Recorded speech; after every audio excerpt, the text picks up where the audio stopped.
Last episode, we cracked blackjack wide open. Today, we're leaving the card tables behind and heading straight for the two loudest spots on the entire casino floor, the craps table and the roulette wheel. And I've got a promise for you right up front. There's one specific bet hiding inside craps that has a mathematical house edge of exactly 0%. Not close to nothing, actually 0. Most players walk right past it their entire lives without ever knowing it exists. We're also going to bust one of the most famous betting systems in gambling history. Something that sounds like a genius mathematical loophole, but has quietly drained fortunes out of people who trusted it completely. By the end of this video, you'll know exactly which bets to chase and which to run from. Okay, let's talk craps for a second, because I know it looks absolutely terrifying if you've never played it before. There's like 900 different bets scattered across that table.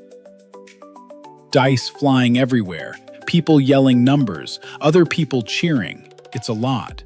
But hidden inside all that chaos is one of the single best bets in the entire casino, and it's called the odds bet. Here's how it works, in the simplest way I can break it down. You start by making what's called a pass line bet before the dice even get rolled. Then the shooter rolls, and if a number gets established, let's say a 6, that number becomes what's called the point. Once that point is set, you're allowed to add an additional bet behind your original one, called the odds bet. And here's the part that's genuinely wild. That additional odds bet has 0 house edge. 0. It's the one truly fair bet in the entire building, paid out at true mathematical odds.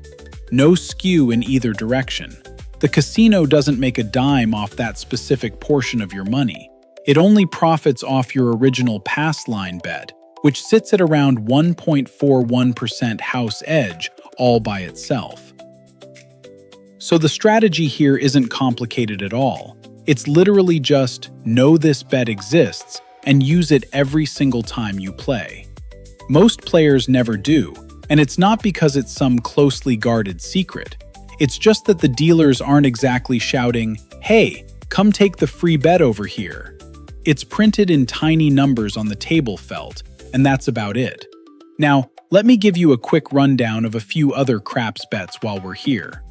There's the field bet, which covers a bunch of numbers at once and feels exciting because it pays out on so many possible rolls.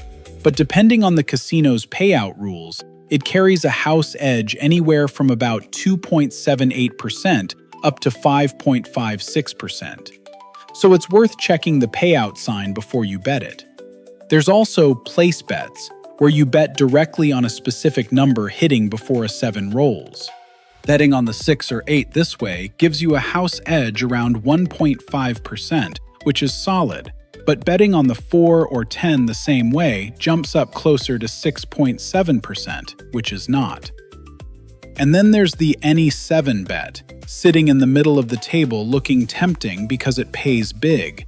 That one carries a brutal house edge around 16.7%. So the pattern here is consistent. The bets that feel the most exciting and offer the biggest flashy payouts are almost always the worst math on the table. Quick reminder, if you've been sticking with this whole series, subscribe now if you haven't already, because episode 3 is heading into Baccarat and video poker. And there's a strategy in there that's basically a one-sentence answer key for an entire game. Alright, now let's swing over to roulette, because I want to bust a myth here. That has genuinely cost people a shocking amount of money over the years. You've probably heard of something called the Martingale system. The idea is simple on paper. You double your bet every single time you lose, and the theory is that eventually you'll win, and that one win recoups every single previous loss, plus a small profit on top. Sounds like a genius loophole, right? Like you found a crack in the math that the casino somehow missed. Here's the problem. Actually, here's 2 problems. First, every table in every casino has a maximum bet limit. So if you hit a long enough losing streak, you can literally reach a point where you can't double your bet again. Second, and honestly this is the bigger issue, no betting pattern on Earth changes the actual odds of any individual spin. Each spin of that wheel is completely independent.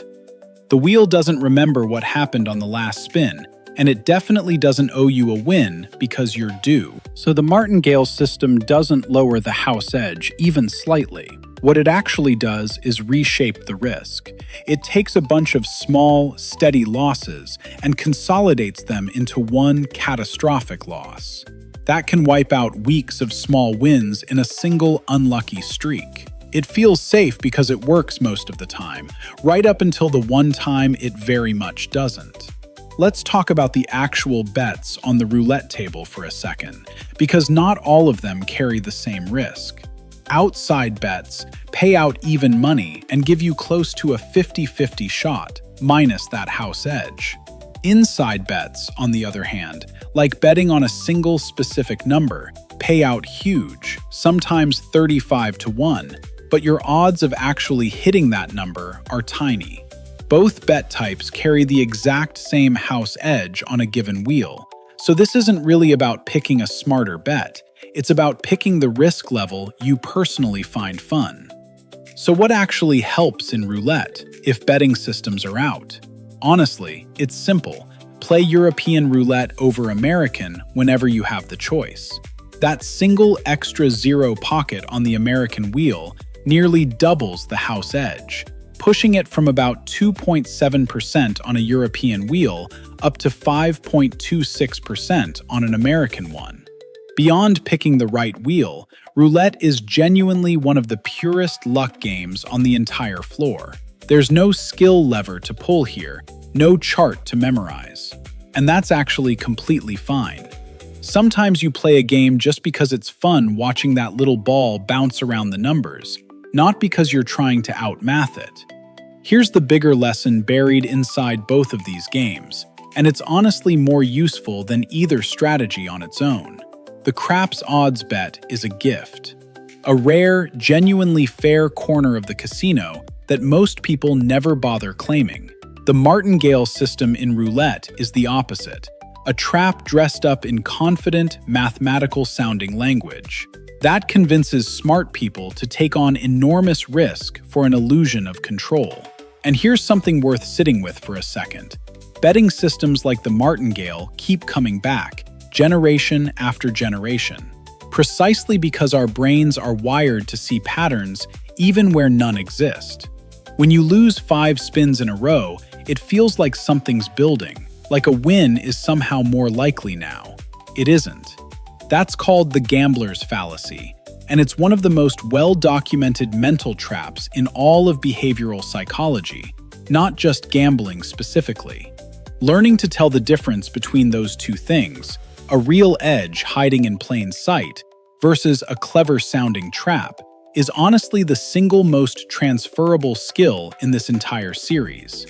It'll matter again when we get to Baccarat, it'll matter with video poker pay tables, and it'll matter with basically every casino game that exists. Next episode, we're moving to Baccarat and video poker, including the one-sentence strategy that makes Baccarat one of the simplest good bets in the entire casino, and the specific type of video poker machine that quietly outperforms every slot machine sitting right next to it.